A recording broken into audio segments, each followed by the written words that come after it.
So we're going to do a panel discussion with Carter Phipps, Jeff Salzman, and Steve McIntosh, who are all directors of the Institute for Cultural Evolution. And we're going to start off with a question from Robert Anderson. All right, here's Robert's question. How can America evolve from our current cultural mix of traditional, modern, and progressive worldviews to an integral worldview, while there is a growing political, economic, and spiritual conflict?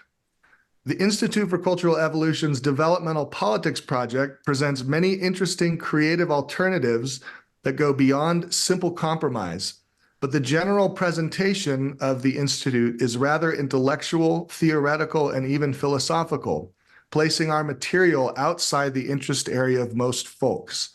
How can we simplify some of the knowledge being presented so we can expand our influence? So, Jeff, Steve, and Carter, either of you want to take a crack at this? I think Steve should. I think Steve should take it first. Okay. Okay. All right. Well, I certainly want to hear from everybody on this question, but so it's a multiple question. Let me just kind of try to tackle different parts of it, right? So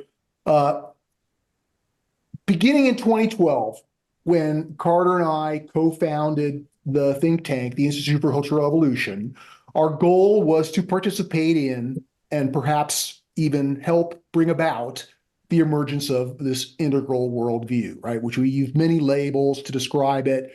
Postmodern, I think, is the most descriptive. Carter hates that. I don't blame him. Post-progressive, we tried that for a while, but people misunderstood it.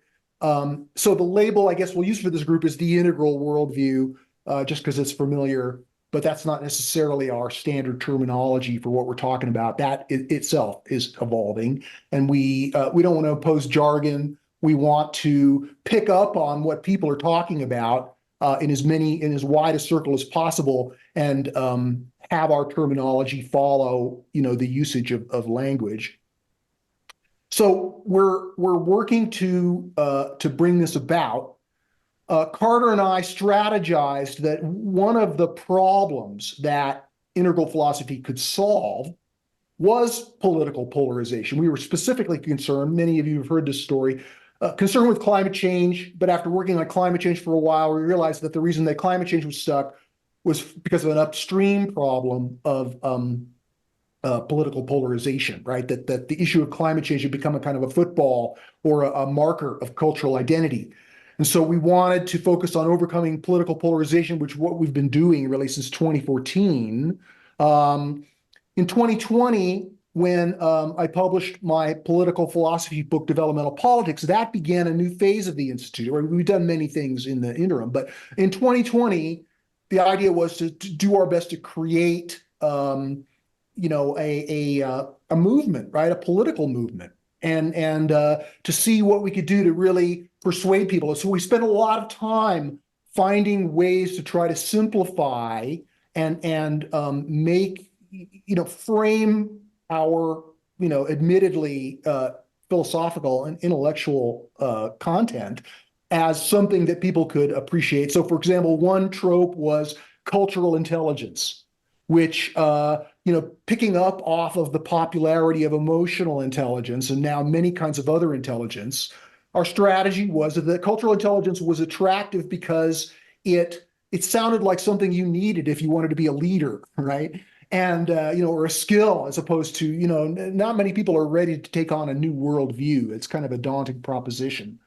So we tried that.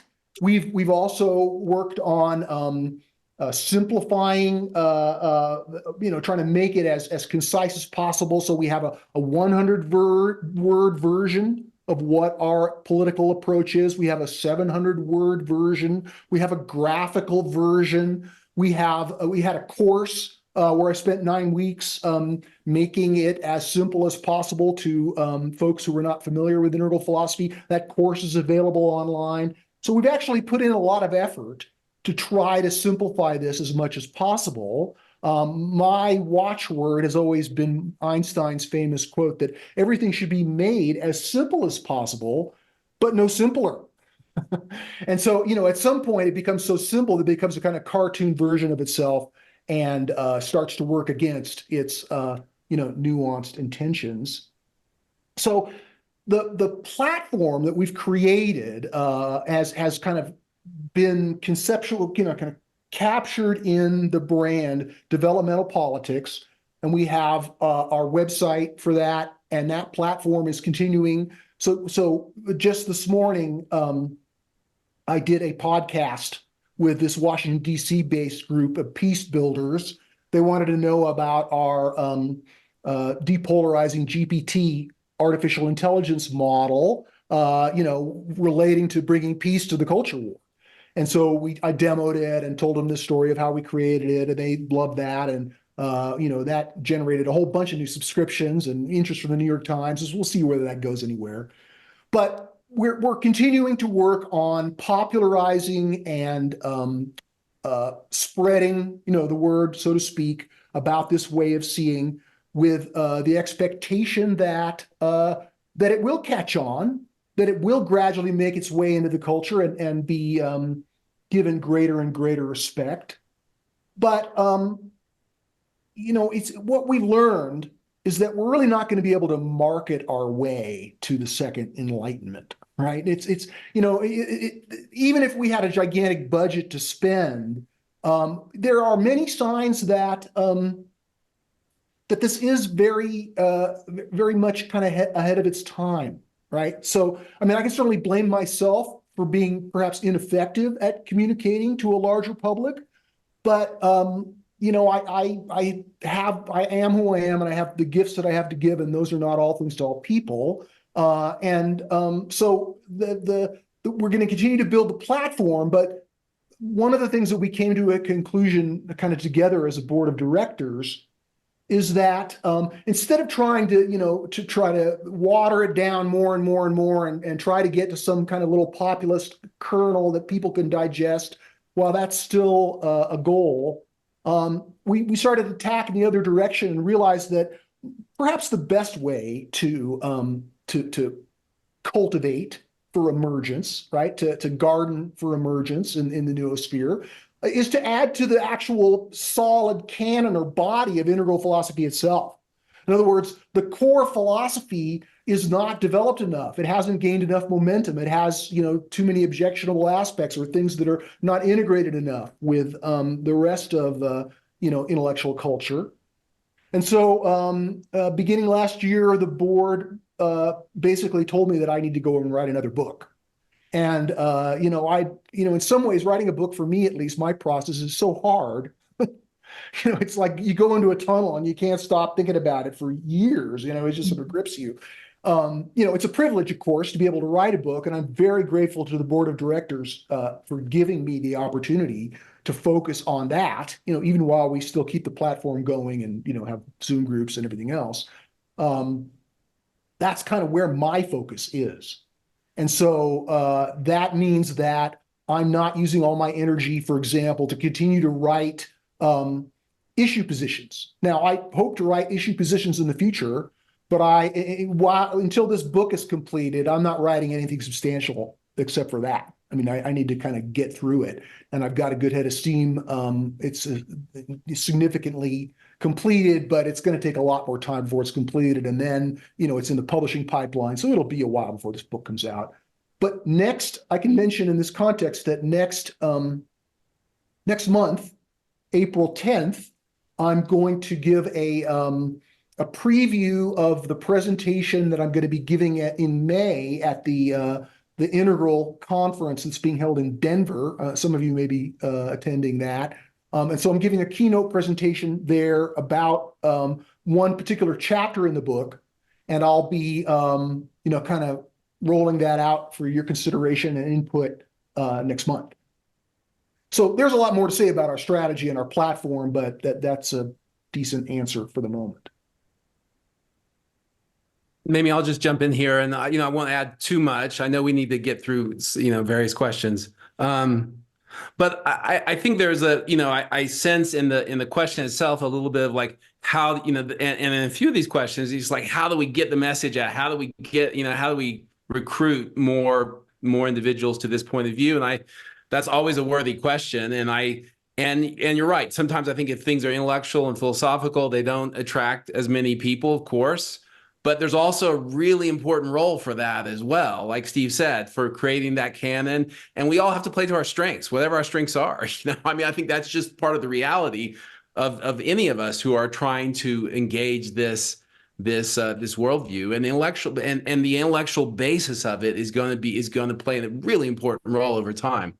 The other thing I would say is that I feel like one of the things I've learned over the years, and I think, is you can't like timing culture is like timing the market. You just can't do it. You can't time culture. You don't know how we're in a moment of complexity, of division, but you just don't know the external circumstances that are going to throw a wrench in culture that's going to create a whole different moment. And it may be in 10 years, it may be in 50 years, it may be in 100 years. And I feel like, our role in some sense is to create those artifacts that are attractive and that speak to those needs in such a way that that ultimately will be able to provide for those needs when those needs become incredibly important and culture turns toward them. But it's so hard. It's like you can't. It's very hard to strategize at this level. So we can speak more about that as we get through these questions. But yeah, I think we can try to create those artifacts and try to create, and you do the best you can, obviously, to speak to the audience as you see it. But I mean, look, I was part of a magazine, 10, 20 years ago that was its own form of artifact. It's very different than maybe a books or like Wilbur stuff or Steve's books or others. And that was also had a big impact. Yeah, there it is, right? Someone's sharing it. And so I'm sure there'll be more things like that in the future, and we should. And if people have visions for that, then man, more power to you, because we certainly need them.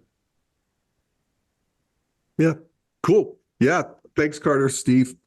I agree with all of that. I would just add one quick thing, and that is notice how the evolution of consciousness and culture is happening under its own power. Just look around and see the exhaustion that people are having with green. Look at the where I see it most of all is in Twitter, and that is just the number of people who are explicitly tired of their existing worldview and are looking for something else.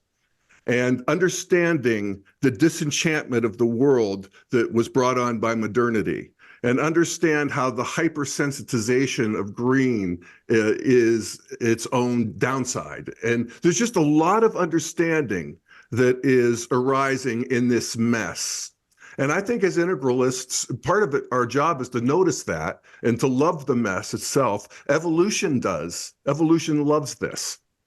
And, join in, fight, friend, whatever it takes. But don't just condemn the system as it's, make sure you don't condemn the system. Great.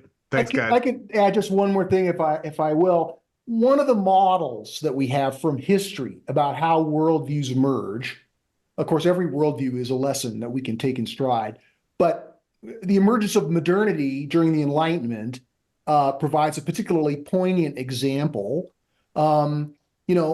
Modernism, at least in its first century, was an elite enterprise. I mean, that is the amount of people who were actively participating in the Enlightenment was a tiny fraction of the population of Europe at the time in America, and yet it was philosophy primarily, and then followed by science and the Industrial Revolution and everything else. But it was philosophy, intellectual investigation and empirical observation that was really seminal in bringing about the evolution of that worldview. So while we want to be as popular as we can and as accessible as we can In some ways, we can't we can't deny that at least what we have to give is an intellectual, proposition. Excellent. All right. Next question is from Deborah Nystrom. Regarding Jonathan Haidt's foundational values work, why doesn't he include developmental stages? Who wants to take a crack at that one? I think, Steve, you know probably more about this than I do, certainly. Steve and I gave it our best shot in a 3-hour car ride with him. Okay, there you go. California coast. Go ahead, Steve. Yeah, Jonathan Haidt came to our 2014 conclave on political polarization held at Esalen on the Big Sur coast in California. There was about 40 luminaries who were invited to that conference, and Haidt presented his new book at the time, The Righteous Mind. And we were familiar with his theories beforehand. And then we gave him our presentation. He actually held up our paper, one of the early papers from the Institute for Cultural Revolution, called Depolarizing the American Mind. It's published. You can read it on the Developmentalist website magazine. It was kind of a prototype of much of the thinking that we've developed since then. And in his presentation, unbidden, like he never really even met us, we didn't know us, but in his slideshow to the Esalen conference, he held up our paper and said, "This is the most insightful thing I've read on polarization." And we were swooning. "Oh, Jonathan, you're so famous." And so he had an affinity for what we're doing. He gave us a blurb for the paper, at least, saying, and it's on our website to this day. So, we like him. I could say that I, applaud his place in the marketplace of ideas. But I think it's, fair to say that we got some insights as to his, intellectual convictions and concerns as we were driving. I think that for purposes of just being honest with this group, one of the things that I observed about Jonathan Haidt is that, he's, a kind of a world famous intellectual celebrity for a reason, that cultivating his celebrity is something that he works a lot on. And part of that is being very careful, being very political intellectually, right? So he's a staunch atheist, kind of a Steven Pinker style atheist. And, he was very concerned that he would not be perceived as endorsing or being associated with anything that the hardcore atheists might consider woo-woo, right? So I've also kind of interpreted his kind of, initial enthusiasm for, but failure to really integrate or uptake this idea of developmental levels, because it's not really intellectually respectable within mainstream academia, right? Especially elite academia like New York University, where Haidt teaches. In other words, he has been brave with respect to progressive postmodernism, and as the momentum against it has increased over the last few years, he's become more strident in his condemnations of postmodernism. But he doesn't condemn the elites who are really, the people who are, the main proponents and champions of this worldview's power. He kind of blames it on students run amok, right? So I'm not saying, I don't blame him for trying to not offend anybody and trying to play the game of, being intellectually respectable. I mean, every public figure has to do that to a degree. But I think that despite the explanatory power of developmental stages, right, postmodernism rejects that idea, right, in favor of value relativism. How can we say that one form of culture is more evolved than another, right? That's a subversive proposition to the progressive postmodern worldview. And so, Haidt is smart enough to see that if he were to adopt that and integrate that into his values theory, then he would be he'd be on the outs in terms of intellectual fashion. And so, I mean, I think that the righteous mind, the specific theory that was put out in that book, has just been fairly well refuted, in the sense that many of the values that he assigned to the right have been clearly demonstrated on the left since he published that book. Group loyalty. I'm not going to get into a full-blown analysis of his value theory, but it's certainly flat and binary. And I therefore think it doesn't transcend the modernist level and is generally nowhere near as explanatorily powerful as integral philosophy. I have nothing to add. I'll just add briefly. I feel like, one of the things I learned in those conversations with Jonathan back in 2014, I guess, is that, he is a species of sort of super smart intellectual modernists kind of that are almost like, that, as understanding sort of integral developmental stages, you can kind of speak that language and they hear you, and he heard us. He was like, oh, you all are interesting, but which was cool. And he was like, and there was almost like a proto-integral sensibility in his thinking, right? And so we start to feel like we can kind of connect and see things together and look through that same lens. And of course, you like, and there's a lot more people like him now, and you'd like for those people to be really influential and powerful. But getting to a hierarchical developmental stages in some form or other, getting to postmodernism as being really deeply relevant it is a very difficult journey with those guys. And I have my own ideas about why that is, but I think it has to do with consciousness and that whole world. And that's just like, that's a step too far. They can't go there. And so it was very interesting to see like the common cause that could be made, but then the gap that was also there. And I worry that gap is ultimately a big gap to get across wherever they would need to get to actually kind of be in a camp like this, So, but love Jonathan, I wish him more and more influence. Great. All right. We're moving right along. Next question is from Kevin Rubel.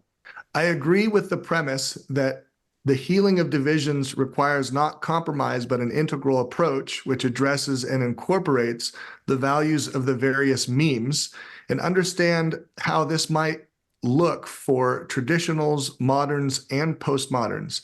Yet, it seems like self-interest, even at the expense of others, is the prime motivator for the red warrior level. Is it possible to incorporate the reds in this process? If not, what then are we to do with the reds? Is the answer to marginalize them? Wow. Well, I'll take a stab at that. Yeah, go for it. Yeah, red's the problem. It's just across the board. And these are people who are, and I'm not going to use this, I don't mean this as an insult, they're pre-civilized. Civilization happens at blue. And that's when you learn to sit down and shut up and join the group and have a transcendent God. And guilt comes online instead of shame, which is the feature of red.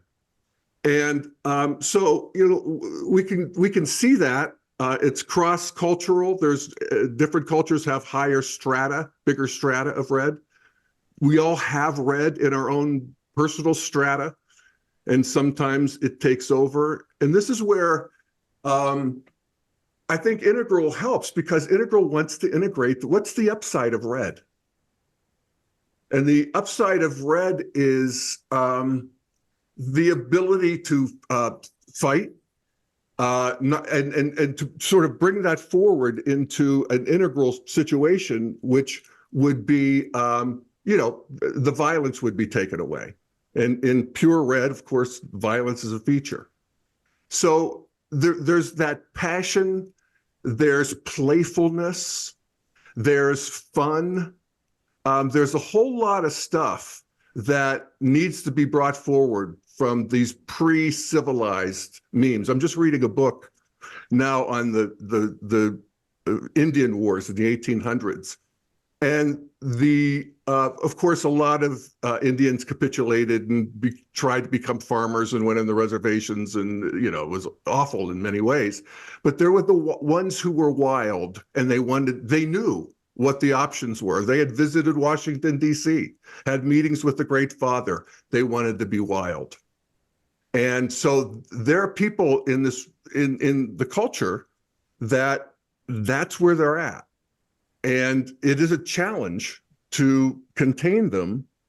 And I do think that part of the evolution is going to be integrating the sort of wild, rude part of that into a further integration. So that's my stab at it. I'll just say, I'll add that that's great, Jeff. I mean, there's a lot of red in culture right now, more, right? As traditionalism loses power, man, you see it. It's powerful. There's just in the cultural water, there's a lot of red, a lot. Now, when people are actually at red, yes, I mean, you got to contain, marginalize. You can't let them run the show, right? But marginalize, contain, and channel. I mean, I love the fact that, every Saturday in America, or every Saturday and Sunday, 10 to 20 million people probably are in stadiums or screaming at their televisions, channeling a lot of red, and I'm one of them. And there's nothing wrong with that. That's a good thing. We figured out a lot of ways to channel those instincts in all kinds of powerful ways. So you can't suppress it fully. You got to channel it. You have to marginalize, you have to contain, but you also have to allow it to exist and channel in all kinds of ways that aren't destructive, Thanks, Carter and Jeff. That was great. I can add, first, let me kind of say a few things to frame this. For those who are not familiar with the spiral dynamics color jargon, we're talking about a cultural structure, a structure of agreements that has persisted in various forms for thousands of years. The polite label I use for it is pre-traditional, right? It's before the emergence of the civilizing influences of traditional culture and consciousness. In my 2007 book, Developmental Politics, I try to come up with names that for each of these major structures of culture that would give them dignity and describe what they were without color jargon. And the name that I came up with for this structure was warrior consciousness, or the warrior culture. And of course, pre-traditional cultures before contact, right, with Western civilization or colonialism have so many beautiful and noble aspects, right? You think about the ancient indigenous Americans or the ancient Hawaiians, right? There's so many romantic and beautiful features of those cultures that I think it's pretty evident that they had things we've lost, that they had insights, they had connections to nature, they had a kind of a fierce reality. Some of the romantic writers in the 19th century wrote about the immediacy of the art of pre-traditional consciousness, right? So the African mask, right? And that same immediacy translates into all kinds of versions of art that we can see in the modern age. Like, so gangster rap is clearly an expression of pre-traditional consciousness, and it's invigorating, right? I mean, it's stimulating. It speaks to that, at least in many cases, repressed psychological element that people have, and so it provides a kind of a liberating feeling. In my generation, it was punk rock music that had the same effect. Very pre-traditional. Screw the Queen and all kinds of kind of anarchist tropes that were mostly confected radicalism, but nevertheless. I think we need to kind of make a distinction between the nobility and the beauty of pre-traditional cultures in their kind of untranscended state, and the stubborn remnants of pre-traditional consciousness as it exists within, let's just say America for purposes of easy reference, right? So anywhere you see gang culture or prison culture, that's a current expression of pre-traditional culture in the context of our current civilization. It's not limited to any one racial group, right? We have white skinheads and we have, Hmong street gangs. I mean, every ethnic and racial group just about has can point to, for the most part, wayward youth that are recruited into this form of culture. And this form of culture, it's kind of a trap. It's like being kind of subject to being an addict to it. And the reason why we can't just sort of accept it is that it is anti-civilizational in the sense that, for example, if you have a company, if you're the head of a company or the head of an HR department, if you hire people who have warrior consciousness, they are going to inevitably steal, lie, cheat, disrupt, harass. I mean, they are a kind of a cancer within any kind of organizational culture, for the most part. Now, again, there are people who have strong tendencies of this psychological proclivity, but have it kind of, it's kind of contained, right? So Carter mentioned sports, right? So that raw aggression that we see channeled into sports is a great example of warrior consciousness being kind of contained within a civilizing structure of traditional rules, and regulations and hierarchies and authorities, right? So football, for example, is a classic example of how the warrior instinct can thrive and be at least a partially good thing in the context of a blue structural container or traditional structural container. But the hard truth about traditional consciousness, especially in the current culture, is that we have to have a right to be prejudiced against it, not prejudiced against any individual person, because these are not types of people as much as they are types of consciousness, cultural consciousness within people. And so we need to do everything we can to never give up on the people who have not evolved beyond warrior consciousness, who were kind of trapped in that culture, who have formed their identity around it. Sometimes those who have experienced the transition to a healthy traditional kind of consciousness make the best counsel. Like, so former gang members are often the best counselors, for troubled youth to help them kind of get on the right path and stop being criminals. But one of the, I think one of the most important insights that integral philosophy can bring to the current cultural dialogue is helping people identify these forms of culture so that they don't confuse prejudice against that kind of culture from racial prejudice or ethnic prejudice or other kinds of prejudice. Because again, we can now see that every group in the United States has developed along this spiral of development and has people who make meaning from every one of these. I think that we can see that the people who are trapped in these pre-traditional pockets, that used to be called ghettos for the most part, and there's plenty of rural examples of people who have warrior consciousness as well. But understanding that many of those people have been trapped there through no fault of their own, by the fact they just grew up on the street and they didn't have any alternative, and that there were indeed inherited traumas that the culture as a whole has received. So slavery, a gigantic trauma that's bound to have impact on prior generations. Now, of course, we have a growing and strong Black middle class, for example. So there are plenty of people who've managed to, even coming from a ghetto, managed to take advantage of the increasing opportunities for upward mobility that our society has created. But being able to see pre-traditional consciousness for what it is, to recognize that it's a form of almost like animal consciousness that needs to be tamed and brought within the embrace of a civilization that strives for virtue and fairness and all those other values which are not alive at that level. Now, of course, we could quibble about the borders of this, how some people are, again, most people, I would say, make meaning using more than one cultural structure.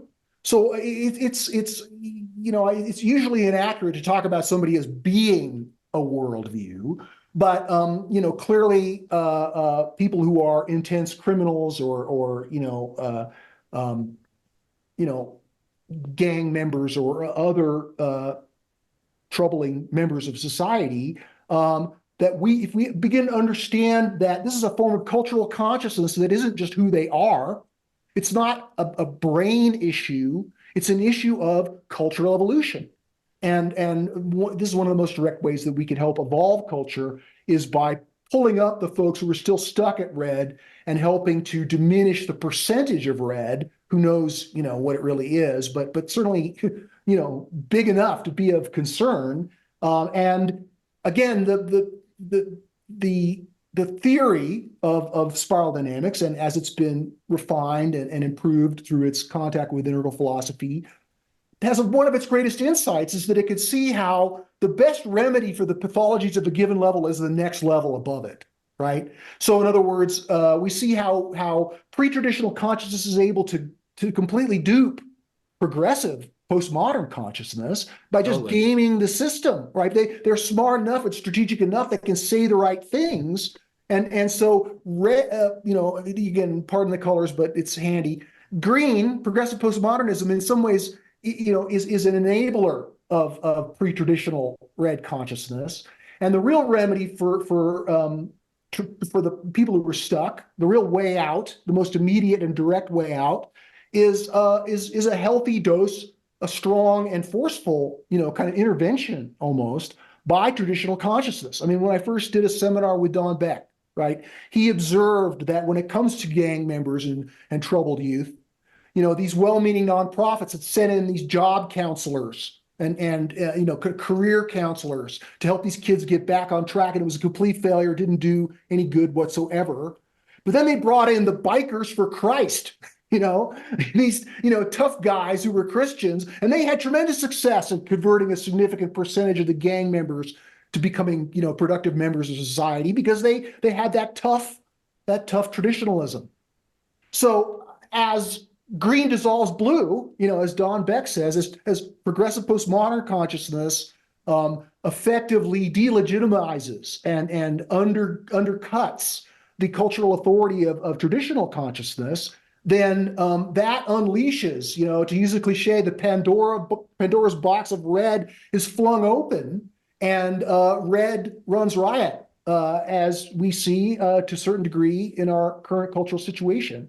I don't want to, some have tried to make political points by exaggerating the threat of gangs and crime. And so it's important to get a proper perspective, not to downplay it too much, but not to exaggerate it to the point where it's over, it's given more power by, assuming that it has power. But anyway, I could go on talking about red. If I was thinking that when I went in 2022, when I did a podcast with Glenn Lowry, that I figured that this would be what we would talk about the entire podcast. We only got to it in the last 10 minutes. But again, that podcast is available in various places on our platform, easy to watch. If you want to watch the last 10 minutes of that, I'm talking to Glenn Lowry, who has no idea about integral philosophy, about this understanding. And I point to, for example, modernist sociologists, Black sociologists at Harvard, for example, Orlando Patterson being the most famous. And he has done a thoroughgoing cultural analysis of the ghetto and, had brought in nuances about how most of the people are just working class or, they're traditional. It's only this kind of a particular configuration of this larger cultural context, which he calls the street configuration. But he and his other sociologists, without using developmental theory at all, are able to point out how, this is a cultural problem. And of course, they even mention, the breakdown of the family as being a part of it. So we could spend an hour talking about the challenge of unintegrated warrior consciousness, but that's probably a good place to leave it for now. Great. Those are fantastic answers. All right, moving on. Next question is from Michael Grady. I think it would be great to discuss how and if someone is in fact thinking developmentally, integrally about any issue. What are bedrock cornerstones? Can one have a passionate emotional position as an integralist?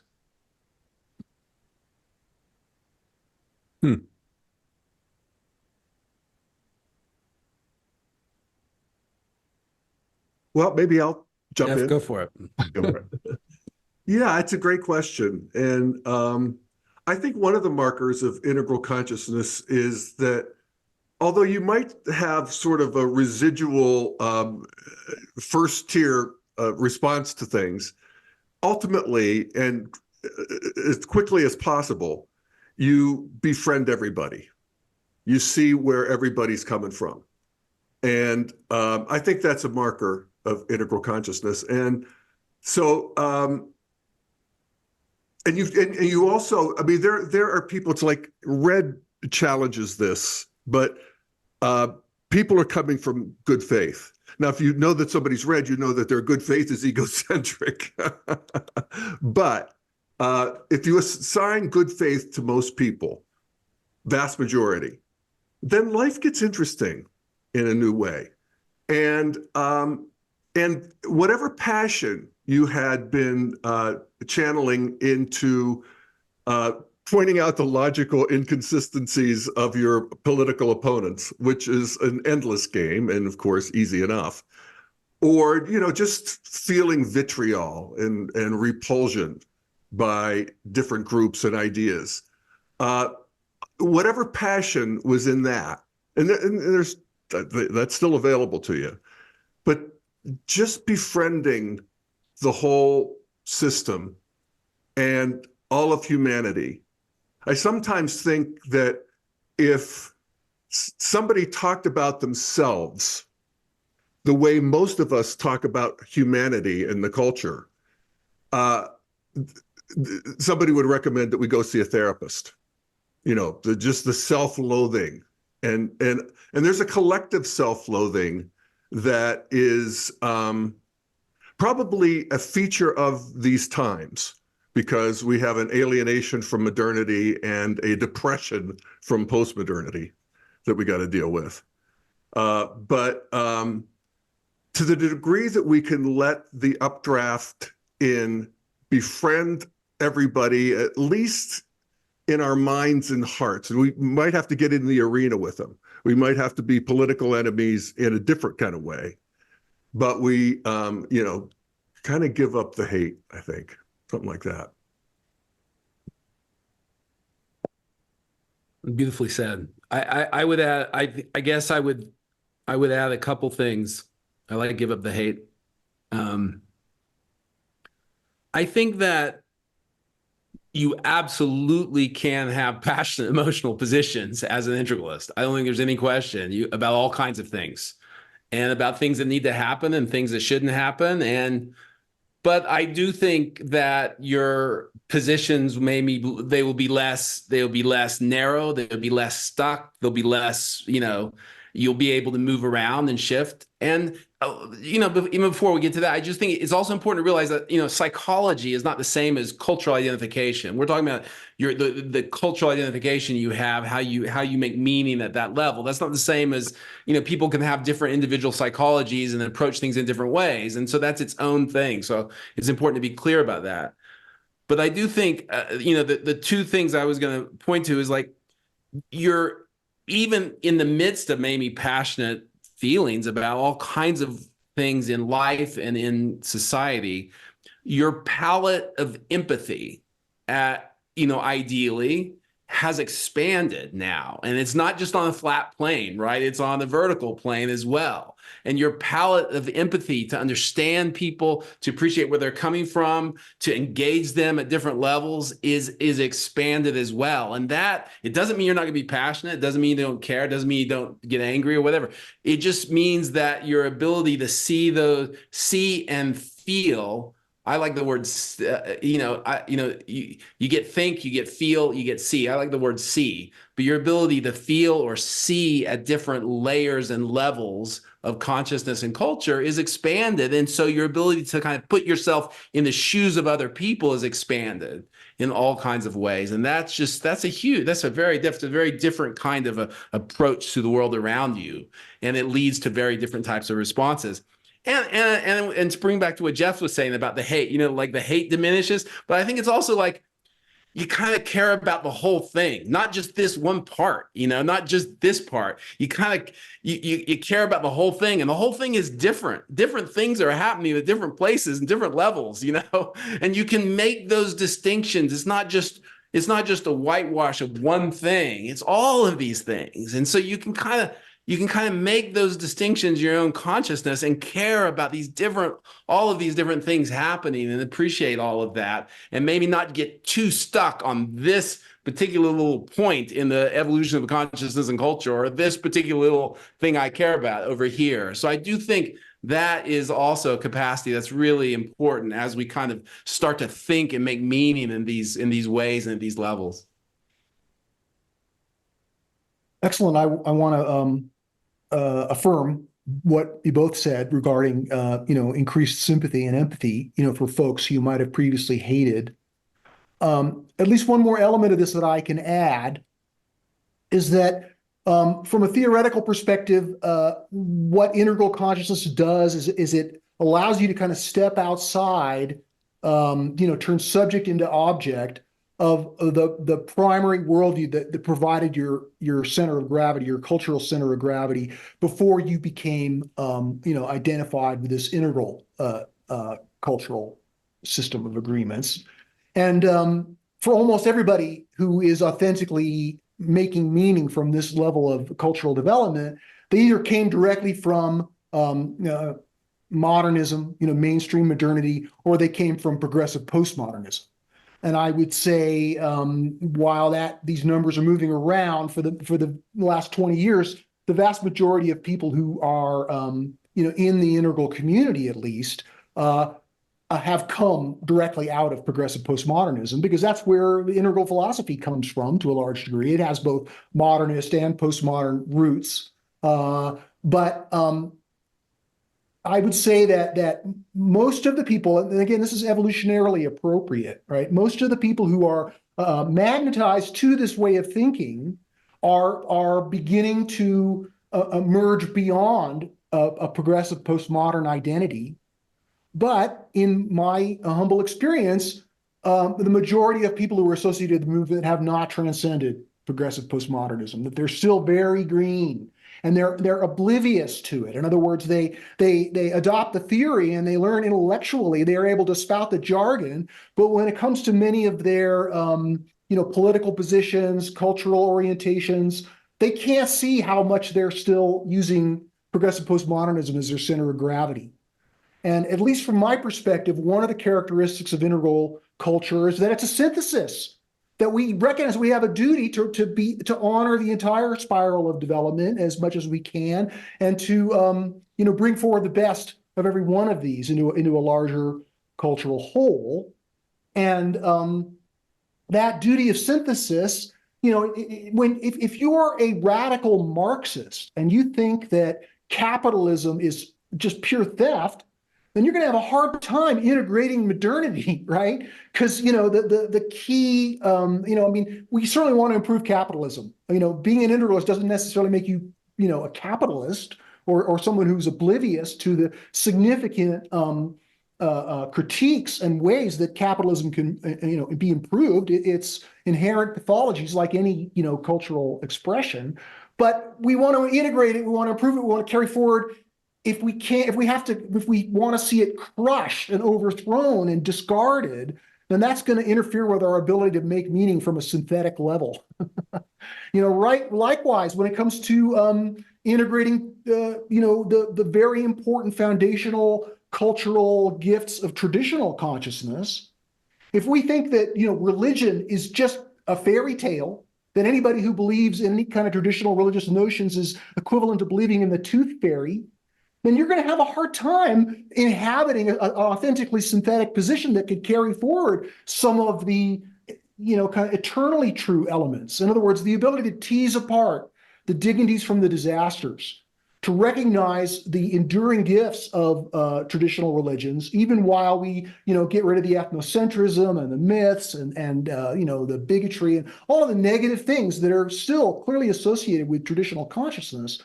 There's an element of that form of consciousness that's a permanent part of any level of higher civilization. And if you're in complete hostility to even the best aspects of these earlier worldviews, then I would argue that you're going to have a hard time gaining a mature integral perspective. Let's put it that way. So again, this is another excellent question that we could say a lot more on, but that's probably enough for now. Yeah, that's great. All right, moving along. Next question is from Catherine Schultz. Wondering the role you see AI and virtual reality programs playing in the next rung of the spiral within culture, and if either of these emergent technologies might be used to support more brains within the culture to move into modernity at minimum.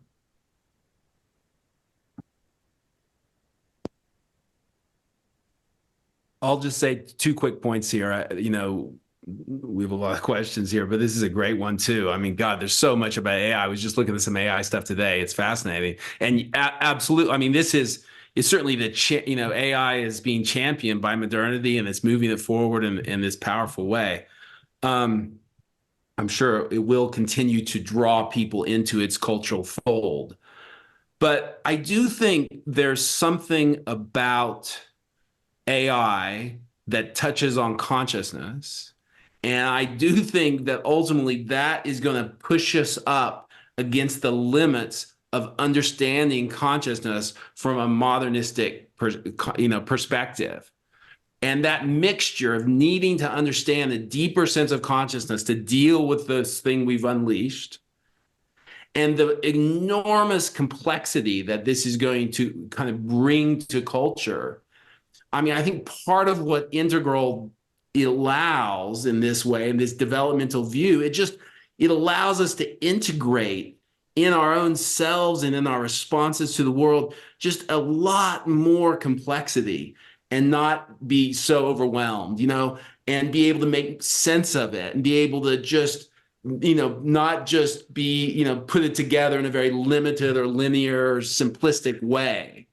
And we are going to need that quality so intensively as we unleash these complexifying technologies that are going to change our world. So I do think it's going to call for that need, but AI specifically is going to call for a deeper understanding, God help us, of what a human being is and what consciousness is and what all of this is about. And I think it's going to push us toward that precipice.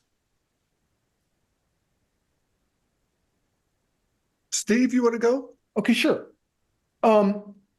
So as people have probably heard, the Institute for Cultural Evolution created a chatbot, a 3-answer model, responsible left, responsible right, and then what we're calling depolarizing GPT. So I had some experience training that together with the data scientists that I worked with, David Rosado. And some of the answers are pretty insightful, but for the most part, they're more like an interactive index to a book on integral consciousness. And there's no real synergistic insights that I was able to see. The kind of the banality of the answers leads me to conclude that it's going to be a long time before we have anything close to integral consciousness, authentic integral consciousness from an AI. And that skepticism is bolstered by my analysis of the current culture of in the tech industry around AI and among the press corps that covers it. There's a dominant assumption that artificial general intelligence, right, like human-like, flexible, almost self-aware AI is just around the corner. 5 years, it's inevitable. Soon we're going to have these digital agents that have their own purposes and that threaten the extinction of humanity. And AGI is just kind of like a background assumption. So to counter that assumption, I wrote an article last year in June. Again, it's on the developmentalist.org website called The Spiritual Implications of AI, where I argued at length that I don't think artificial general intelligence is possible. That the assumption that that's just coming down the road is based on a highly reductionistic, materialistic misunderstanding of what consciousness is and how it works, and that somehow that the brain is producing it. And that fundamental philosophical, spiritual mistake is leading to all kinds of bad policy and just bad predictions. And it's kind of hampering our ability to deal with the real threats that the existing kinds of AI already pose. But, you know, the fascination, the sort of science fiction fantasy of AGI on the horizon is so tempting and so seductive for so many of the people who are writing about AI that it's become a kind of a groupthink around it. And so I reject that and think that integral consciousness, that artificial intelligence will certainly contribute to cultural evolution in all kinds of ways. But I think that it's going to be a long time before it can make meaning at the level that we're talking about without millions of dollars of investment in training so that it can kind of fake you out. You know, certainly no small nonprofit efforts like we've done in terms of the training and the data that we've used is going to come anything close to integral consciousness, despite the fact that I'm proud of depolarizing GPT and encourage you to check it out and share with us any particularly integrally authentic answers you may get.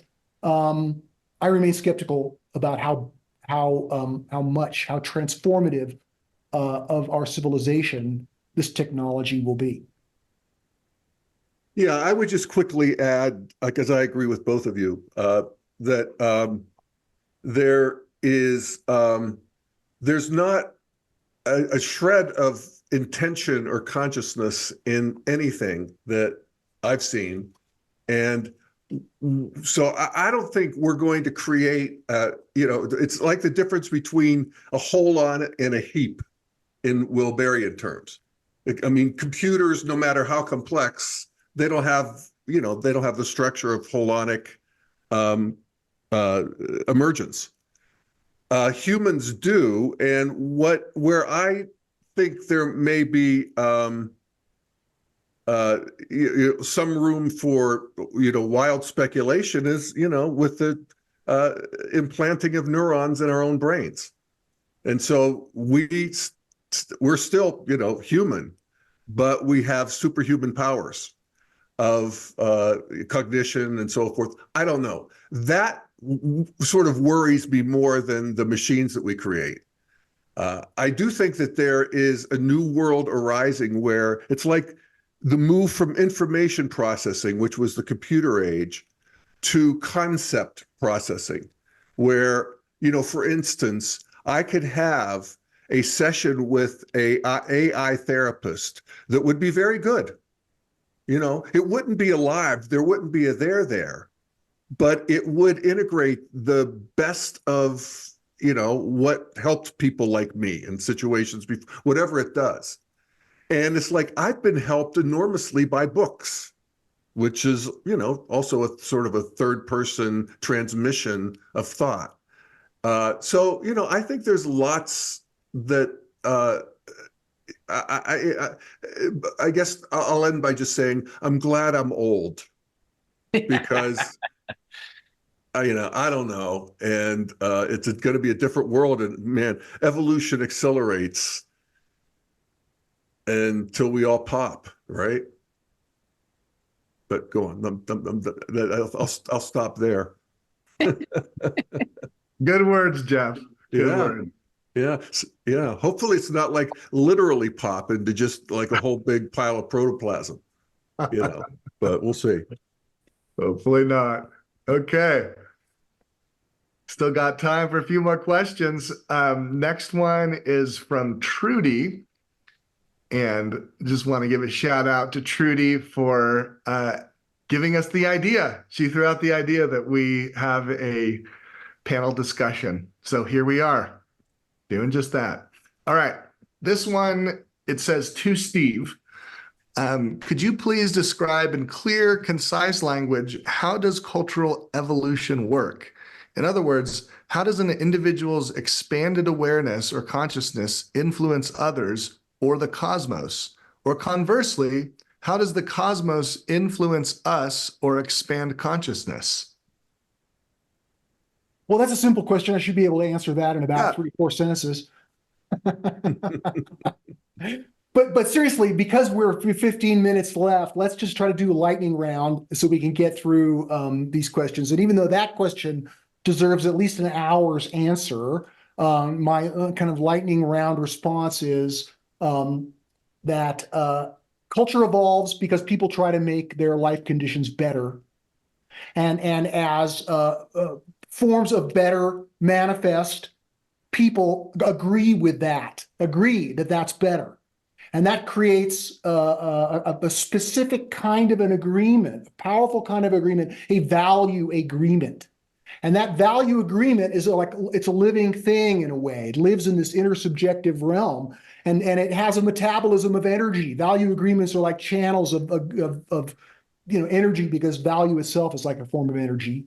And then as people agree about what's better and about how to make things better, those agreements build up, like words in a language, to create worldview structures, which are the basic units of cultural evolution.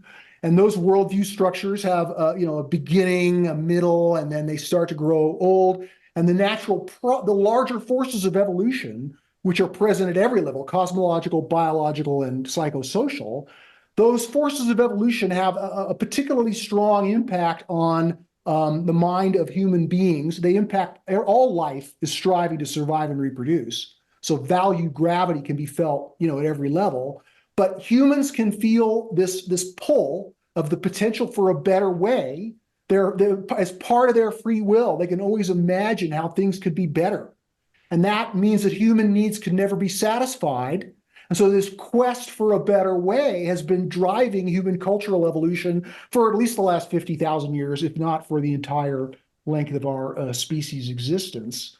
And so, how do values spread? I mean, part of it is the kind of the work of integral philosophy. Almost every proposition in our kind of a philosophical oeuvre is about how value agreements build up into worldviews, how worldviews conflict with each other, how new worldviews emerge, how worldviews fail or succeed, how worldviews color human culture, and constitute the essential structures of noosphere evolution itself.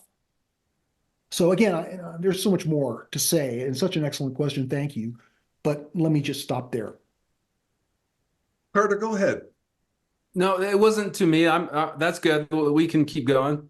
Yeah. Well, let me just share Please. what I wanted to share then, and that is, I think of cultural and consciousness evolution as just built into the system, and I will share 3 stanzas from one of my favorite poems, "Song of Myself" by Walt Whitman, and he's one of our great integral grandfathers. And here's what he has to say. He says, "Urge and urge and urge, always the procreate urge of the world.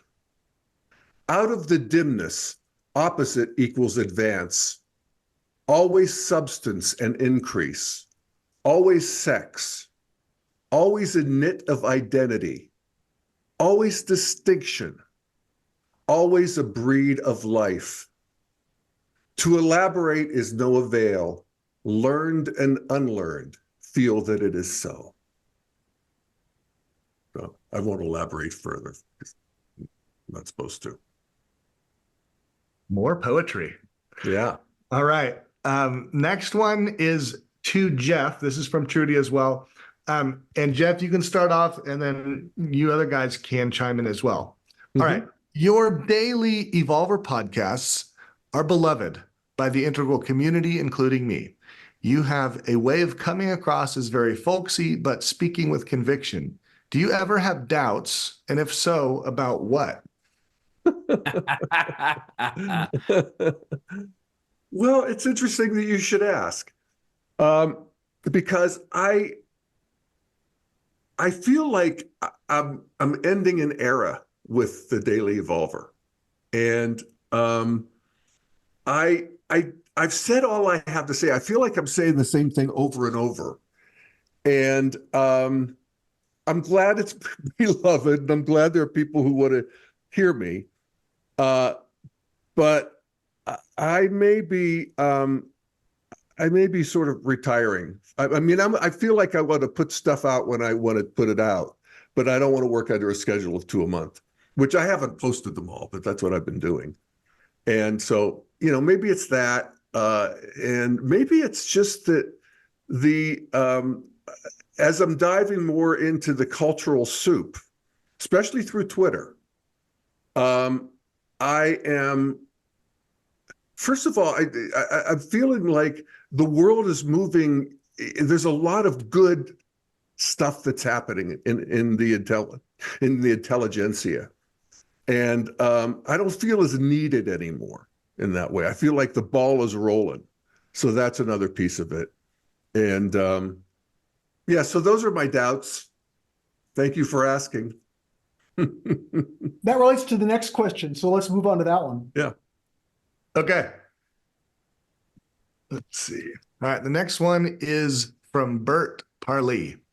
What are the second thoughts, confusions, and or new learnings that you are able to share with us related to your own truth-seeking process?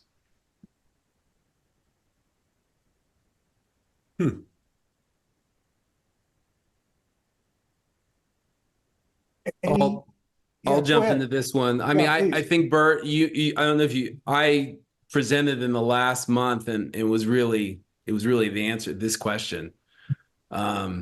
Thinking a lot about postmodernism and its role and its problems and its deficiencies and its role in whatever's coming next, and if there's some future integral renaissance, as Steve likes to call for, how would that happen and what would that look like? And are we at the end of the Roman Empire or the beginning of the Enlightenment, or where are we in history? These are the doubts and questions that flow through my mind. And so I presented a lot on that and had some kind of new leanings on that. And the fact that there has been this cultural reaction to postmodernism that has really become quite strong now in a good way, even though it has problems. This reactivity to postmodernism has been very healthy.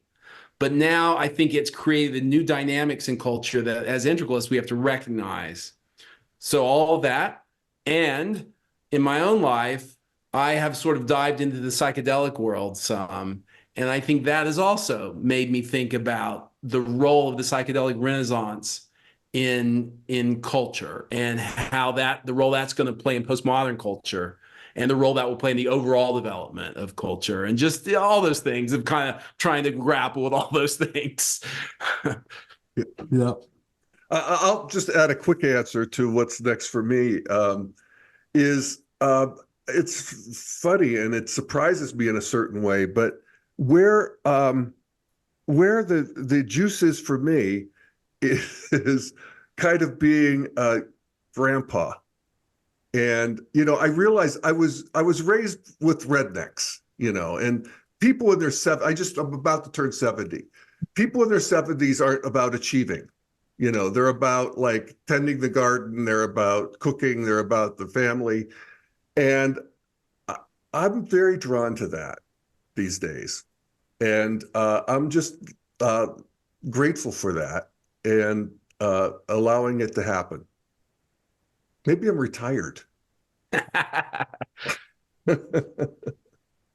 Steve, before you go, can I add an addendum to mine just briefly? I thought, I think with the social justice movement, even though I see the goals of it, the wokeness was such a problematic movement, and has been, and so many, you just like, oh. And I think when I saw like the psychedelic renaissance start, even though it's got its own issues, it's like, oh, maybe the consciousness part of postmodernism can push this spiral forward a little more. Maybe postmodernism has some life in it, and maybe that is really important for what needs to come next. And I think seeing that helped me change my perspective on that worldview a bit. So I just wanted to add that. Sure. Thanks for that good question, Bert. Kind of a soul-searching one. I would say that I have doubts and second thoughts and second guesses all the time. I think there's a positive and negative element of that. Um, I think that the positive element is being self-critical, right? And thinking for yourself and questioning authority and questioning received wisdom and generally being, master of your own opinions. And one of the things about both traditional culture and progressive postmodern culture is that there's a huge pressure of conformity, a huge pressure of kind of going along with the group, and that achieves some evolutionary results, right? Positive social norms. It's not all bad. Modernity in the middle kind of breaks out of the conformist consciousness of traditionalism by being highly critical. And indeed, one of the fruits of that criticality is humor, right? So, the humor flourishes within modernity, right? The whole thing about stand-up comics, that's all very much a modernist expression. And you don't see so much of it at traditional or postmodern, which is part of the reason why, many professional comics now refuse to give their routines at college campuses because they don't have a sense of humor anymore because they're not willing to be self-critical, which is part of the job of humor. But beyond that, beyond always trying to pour acid on any received wisdom, including integral wisdom, I have personal doubts. I have personal doubts about my ability to be a good enough philosopher to make any meaningful difference. I have doubts about whether this integral worldview that I've dedicated my life to will emerge out of obscurity during my lifetime. Right? I mean, these are important doubts to have, I guess, because we want to be realistic. But at the same time, among my spiritual practices is a virtues practice. And I've selected a group of virtues. That's our exercise. People can select their 7 virtues that they want to try to live up to. And among the virtues on my list are hope and faith. I don't necessarily mean, blind faith to a belief system, but basic faith that all things eventually work together for good, and hope that that's true. And so practicing those virtues is not inconsistent with doubt, but when I feel myself being disheartened by doubt, I remember the virtues that I've committed to and commit to being hopeful and faithful in the project that I've undertaken. Thank you for your Very good. openness, guys. Appreciate it. Thanks, Yeah. Bert. That's a great answer. And that might be the answer we need to end on because I think I don't think we're gonna have time for another question. But this has been fantastic, you guys. I hope we do this again. And